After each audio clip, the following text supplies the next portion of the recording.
Welcome back, students. This is 12th class mathematics and एक बार है ना 10.2 का 18 और 19 वो क्वेश्चन देखो पहले। क्लास 12 मैथ्स 10.2 जो एक्सरसाइज है ना उसका क्वेश्चन नंबर जो 18 है वो देखो वो एक बार। In triangle ABC which of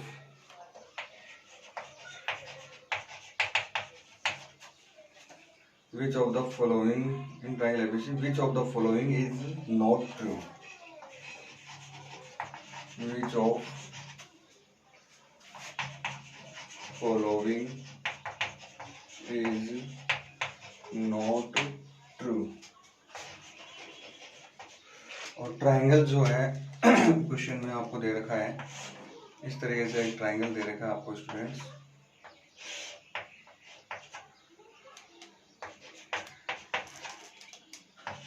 और ये ऑप्शन दे रखे हैं आपको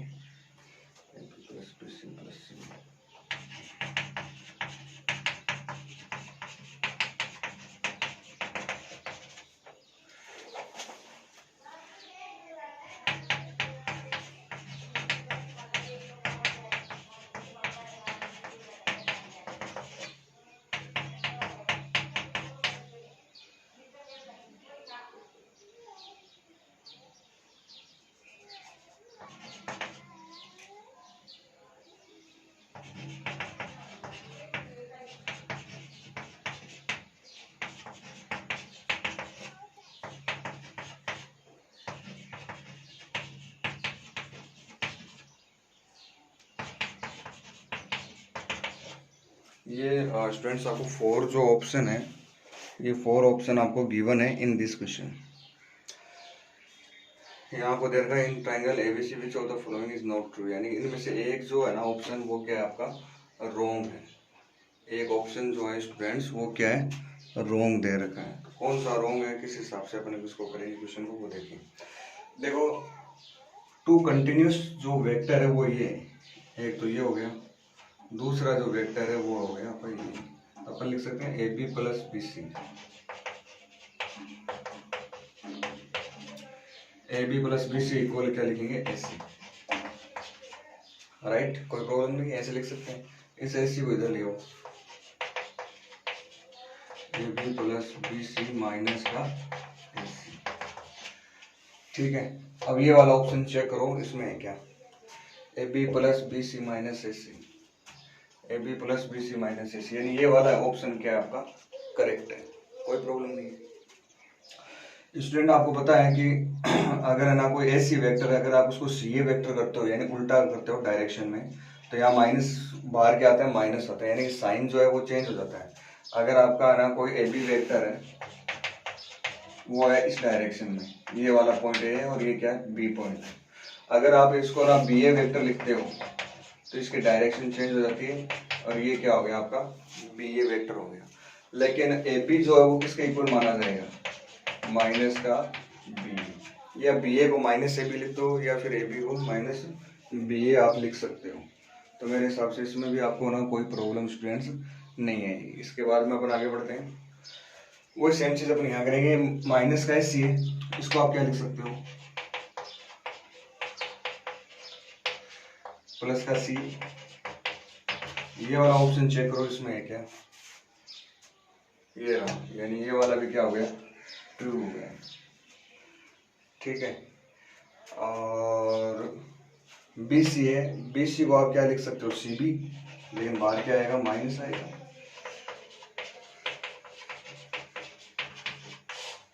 ये वाला देखो ऑप्शन है क्या इसमें A B minus C B और प्लस का सी है, ये भी है, this is also true. Okay, A B plus B C minus C A हो सकता है क्या, A B plus B C plus का सी ए होगा, माइनस का सी ए यानी ये वाला ट्रू नहीं होगा। बस ये आंसर इस तरीके से आपको स्टूडेंट्स ना ये वाला जो आंसर है वो आपको देना है। थर्ड वाला जो है ना वो क्या होगा फॉल्स होगा। चलो क्वेश्चन नंबर 19 की बात करते हैं।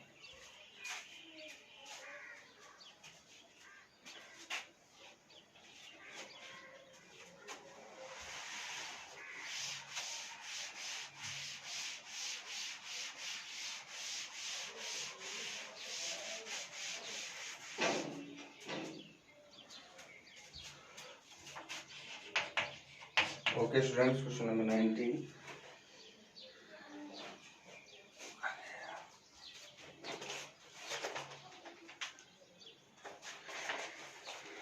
If A and B are two collinear vectors, if A and B are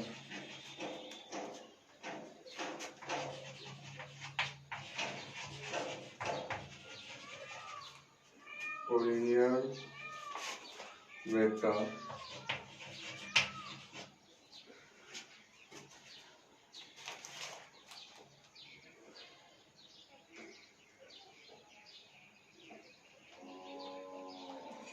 then which of following is incorrect?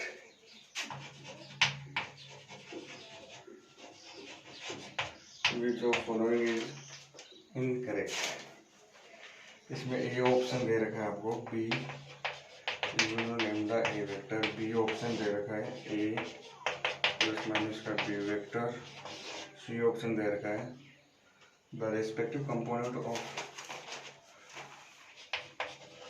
The respective component of A and B are proportional. जो D option दे रखा है आपको students वो दे रखा है both the vectors A and B have same direction, both A and B have same direction, both A and B have same direction but different magnitudes,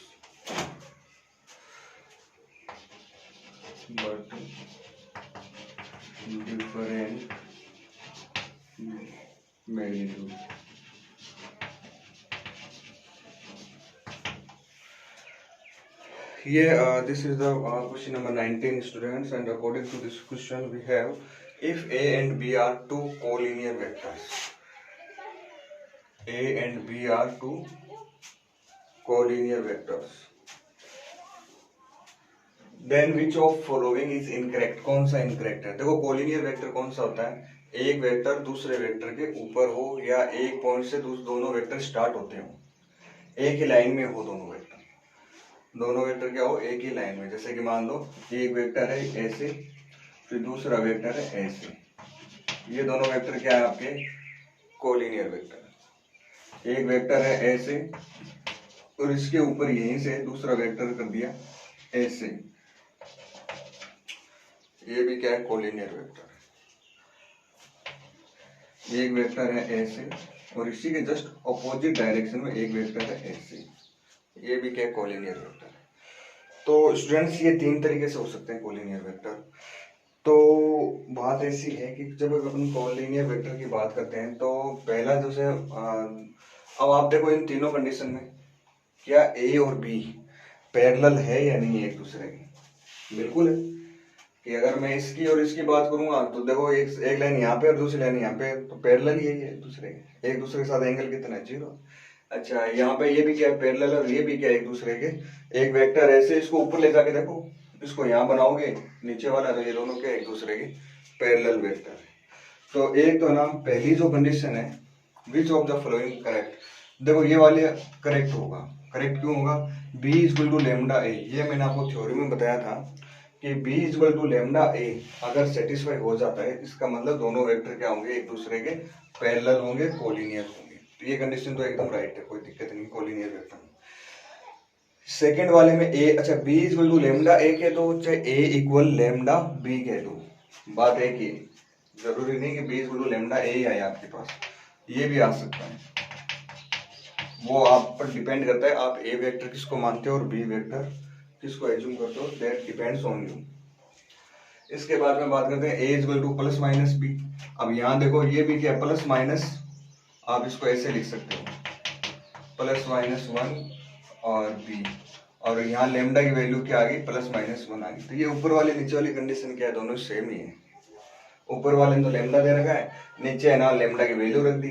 ये भी collinear की कंडीशन है और ये वाली भी क्या है, कोलिनियर की कंडीशन है। तो दोनों कंडीशन क्या होगी, राइट होगी। ठीक है, थर्ड वाली कंडीशन की बात करते हैं। The respective component of A and B are proportional. ठीक है, ये भी राइट होता है, आपको मैंने बताया था। अगर कोई टू वेक्टर्स पैरेलल है या कोलिनियर है तो उनके ना जो कंपोनेंट का ना कंपोनेंट है ना, उनको वो प्रोपोर्शनल होते हैं। जैसे अगर पहला वेक्टर है आपके पास a1 b1 एंड c1, दूसरा वेक्टर है a2 b2 and c2 c3, तो इनके कंपोनेंट का जो रेशियो है ना वो प्रोपोर्शनल होता है, कंपोनेंट्स प्रोपोर्शनल होते हैं। यानी a1/a2 equal b1/b2 equal c1/c2। ये तीनों इक्वल आ जाए, इसका मतलब दोनों वेक्टर पैरेलल है, दोनों वेक्टर कोलिनियर भी होंगे। आगे बात सुन, तो ये तीन कंडीशन जो है ना स्टार्टिंग वाली, ये तो तीनों क्या है, राइट है। चौथी कंडीशन की बात करते हैं।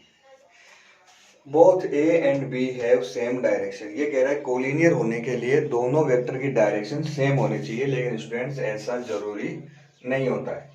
दोनों वेक्टर की डायरेक्शन सेम भी हो सकती है, दोनों की डायरेक्शन अपोजिट भी हो सकती है, तो भी अपन उनको कोलिनियर ही कहेंगे। तो ये वाला क्या हो गया, फॉल्स हो गया। हाँ, ये वाला राइट है। डिफरेंट मैग्नीट्यूड, एक वेक्टर छोटा हो सकता है, दूसरा वेक्टर बड़ा हो सकता है, लेकिन दोनों की डायरेक्शन है ना वो डिफरेंट भी हो सकती है, एक अपोजिट भी हो सकती है।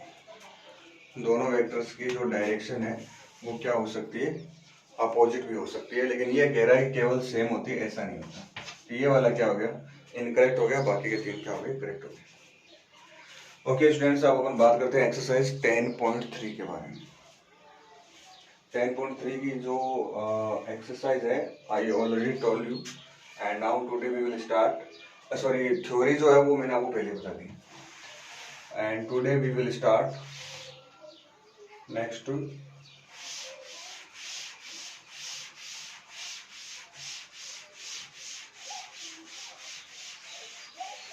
Question.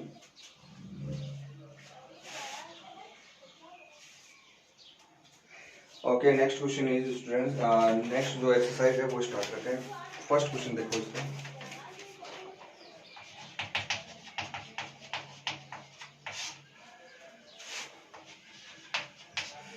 Find the angle between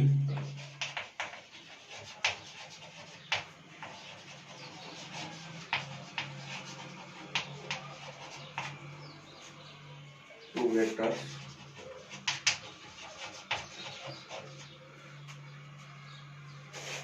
A and B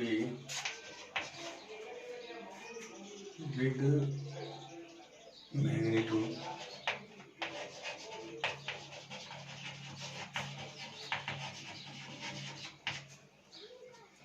3 and 2 respectively,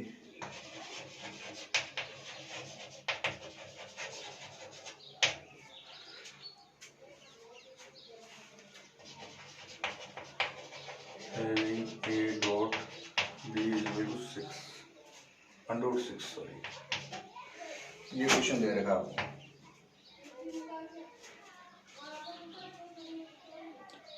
find the angle between two vectors A and B with magnitude, अच्छा दो वेक्टर है आपके पास, एक तो A है और एक B है, विद मैग्नीट्यूड √2 एंड 2, यानी A का जो मैग्नीट्यूड है वो है आपका √2, B का जो मैग्नीट्यूड है स्टूडेंट्स ये दे रखा आपको 2, ठीक है। And having A dot B is equal to √6, यानी कि A डॉट B की वैल्यू क्या दे रखी है आपको, √6 दे रखी है, ठीक है। A डॉट B का फॉर्मूला आपको पता है, magnitude of A magnitude of B cos theta. A dot B की वैल्यू बताओ क्या, √6, magnitude of A √2, magnitude of B, ये दोनों मल्टीप्लाई में इधर आएंगे तो किसमें आ जाएंगे, डिवाइड में। तो cos थीटा की वैल्यू आ जाएगा √6/√2 × 2, ठीक है। √6 को आप क्या लिख सकते हो, √3 इंटू √2। अच्छा यहाँ पे ओनली 2, इसे कैंसिल हो गया, √3/2 आ गया। थीटा की क्या वैल्यू होनी चाहिए √3/2 आने के लिए, √3/2 ये होती है cos 30 की वैल्यू, यानी π/6 आ जाएगा। तो फ्रेंड्स एंगल जो है वो क्या आ जाएगा, π/6 आ जाएगा। इस तरीके से आपको करना है। ओके,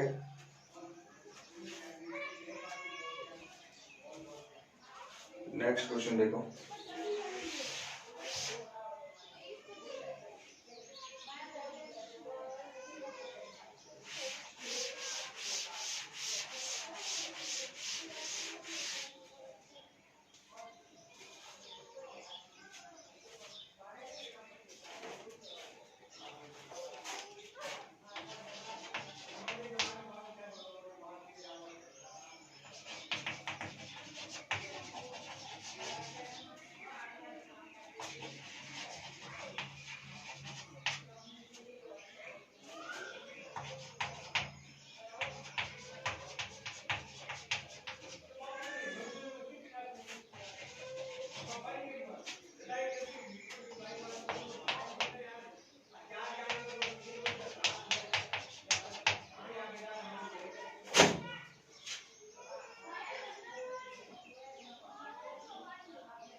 पहले वाले वेक्टर को अपन मान लेते हैं vector a i k -2j k plus का 3k, बी वेक्टर है 3i k -2j k plus का 3k।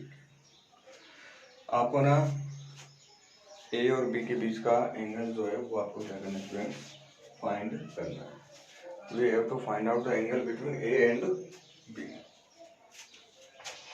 तो ए डॉट बी का फॉर्मूला आपको पता है, magnitude of A magnitude of B cos theta, A dot B.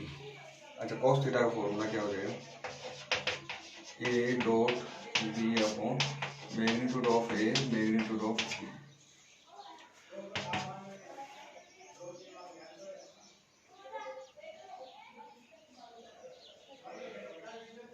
A dot B, A की value रख दो, बी की वैल्यू रख दो।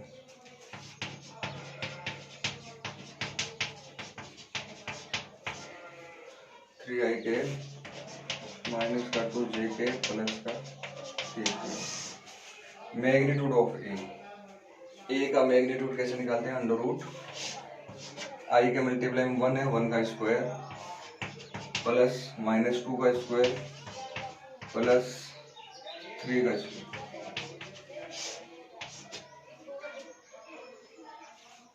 3 का स्क्वायर प्लस -2 का स्क्वायर प्लस 1 का स्क्वायर। अब इस तरीके से आपको ना आगे सोल्व करना है। आई इंटू आई करेंगे तो आई डॉट आई क्या होता है 1, तो 3 को 1 से मल्टीप्लाई करेंगे तो 1 आ जाएगा। -2 को -2 से करोगे तो 4 आ जाएगा, 3 को 1 से करेंगे तो 3 आ जाएगा। नीचे आएगा यहाँ पे 1 + 4 + 9, 1 + 4 यानी 5, 5 और 9 √14, 9 + 4 + 1 यानी ये भी क्या जाएगा √14। अब आगे सोल्व कर लेना इसको, और थीटा की जो वैल्यू है वो आपको क्या करनी, फाइंड करनी। नेक्स्ट क्वेश्चन देखो students, question number 3।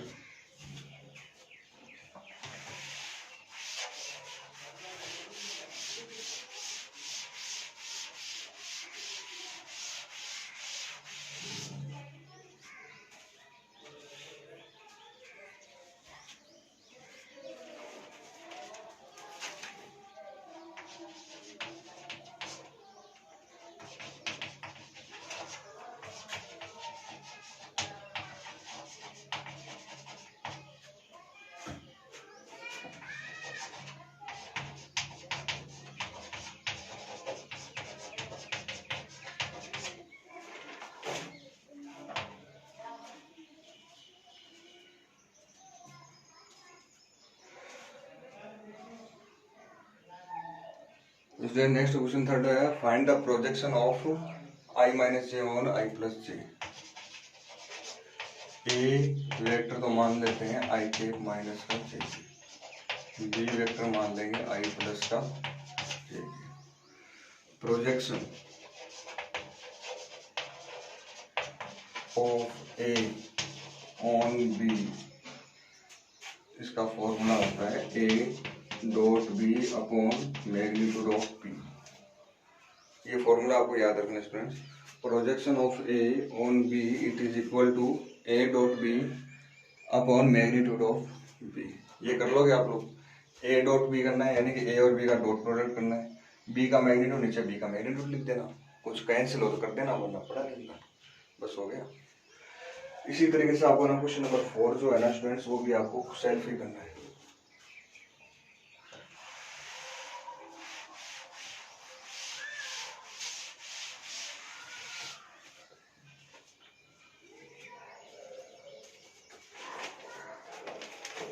Okay student, next है question number 5। Show that following are unit vectors.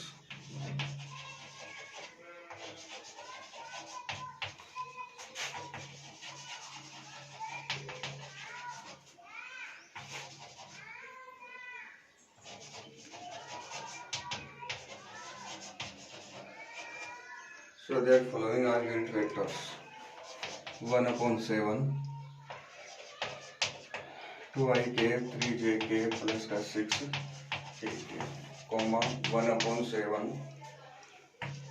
3i cap minus का 6j cap प्लस का 2k 1/7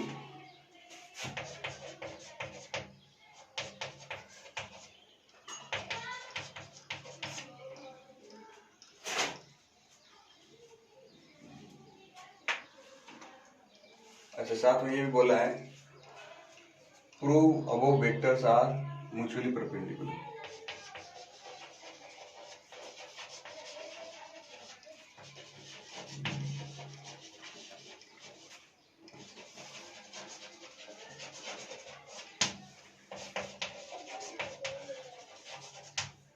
म्यूचुअली परपेंडिकुलर यानी कि ये जो 3 वेक्टर्स है ना स्टूडेंट्स, इन तीनों वेक्टर्स को आपको म्यूचुअली परपेंडिकुलर भी प्रूफ करना है। म्यूचुअली परपेंडिकुलर का मतलब है यहाँ पे, यानी ये तीनों वेक्टर है ना आपस में क्या है, एक दूसरे के परपेंडिकुलर है, ये भी आपको प्रूफ करना है। तो सबसे पहले अपना प्रूफ करना है कि ये है ना एक यूनिट वेक्टर, इसको मान लो ए वेक्टर। ये आंसर है, यहाँ से स्टार्ट।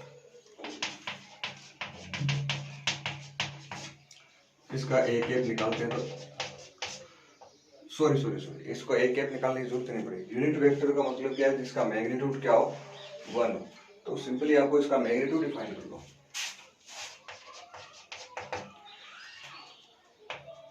√2 का स्क्वायर प्लस 3 का स्क्वायर प्लस 6 का स्क्वायर अपॉन में नीचे क्या है 7 का मैग्नीट्यूड क्या होता है 7 ही होता है, और इन सब का मैग्नीट्यूड ऊपर वाले का मैग्नीट्यूड निकालते हैं।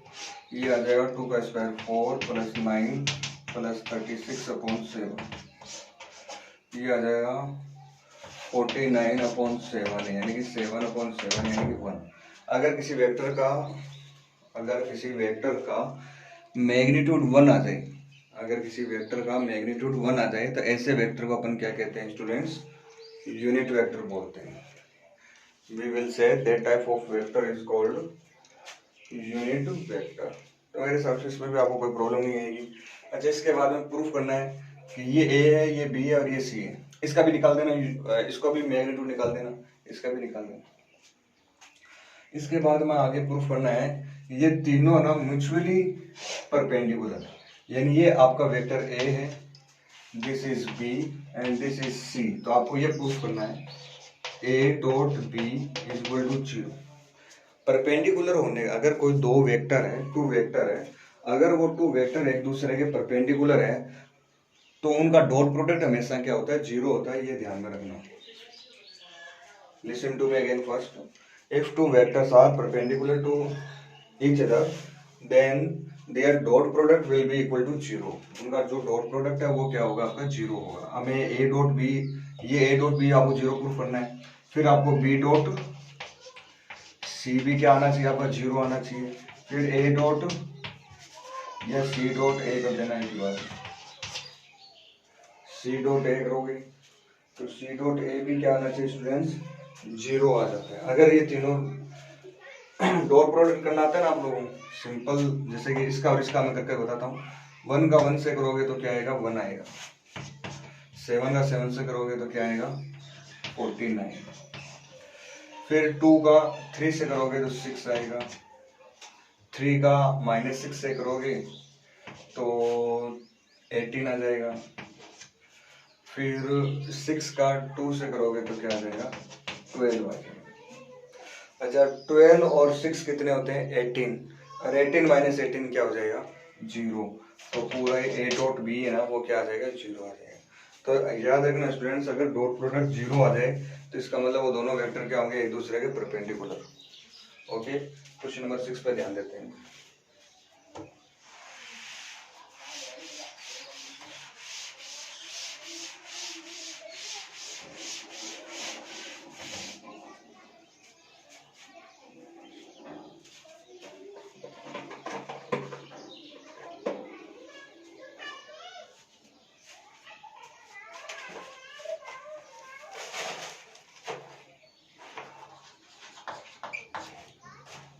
Find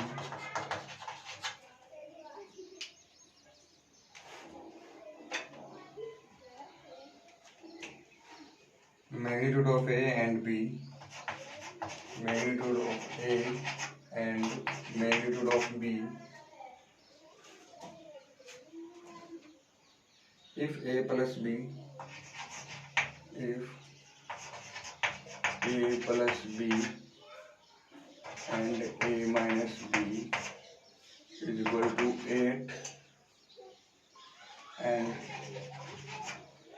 magnitude of A equal है 8 मैग्नीट्यूड ऑफ B। ये दे देगा आपको students question, find magnitude of A and magnitude of B।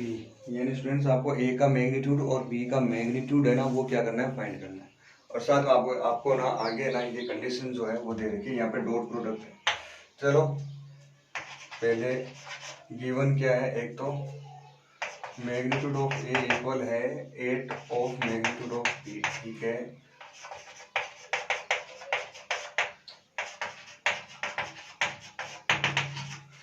चलो इनका डॉट प्रोडक्ट करते हैं।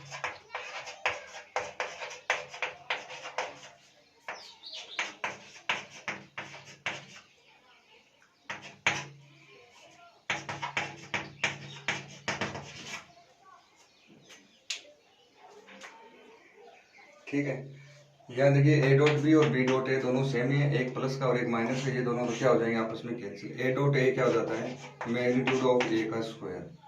बी डॉट बी क्या होता है, मैग्नीट्यूड ऑफ बी का स्क्वायर। यहाँ देखो ए का मैग्नीट्यूड ये किसके इक्वल है, 8 मैग्नीट्यूड ऑफ बी। यहाँ पे मैं लिख सकता हूँ 8 मैग्नीट्यूड ऑफ बी। 8 का स्क्वायर क्या होता है, 64।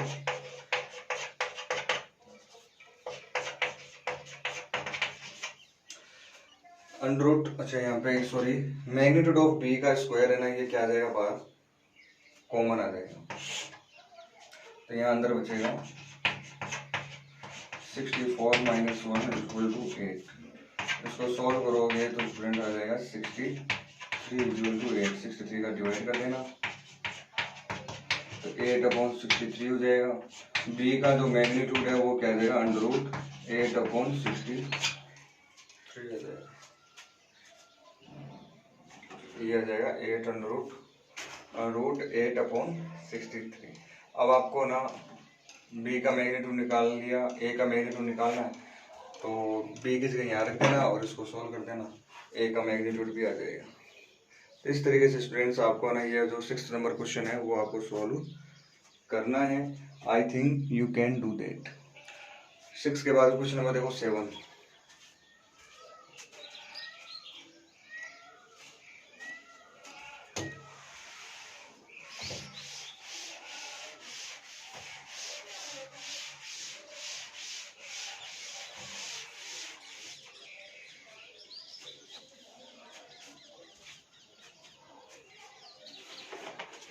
क्वेश्चन नंबर जो 7 है students,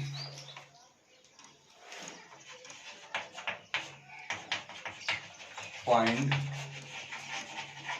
product of 3a minus 5b and 2a plus 7b। चलो इसका प्रोडक्ट करना है तो देखो 3 इंटू 2, देखो इसको ऐसे करेंगे 3a dot 2a plus 3a dot 7b minus 5b dot 2a minus 5b dot 7b। इस तरीके से आपको ना बारी बारी से सबको क्या करना पड़ता है स्टूडेंट्स, मल्टीप्लाई करना पड़ता है। You know that very well. 3 2 जा क्या हो जाएगा 6, a डॉट a क्या हो जाएगा मैग्नीट्यूड ऑफ a का स्क्वायर,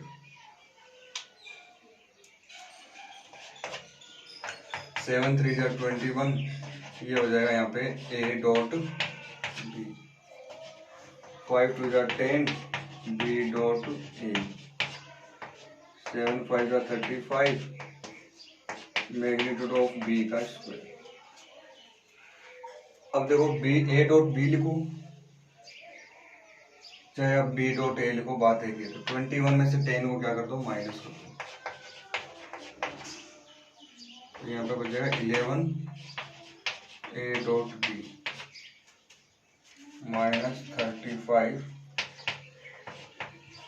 मैग्नीट्यूड ऑफ b का स्क्वायर।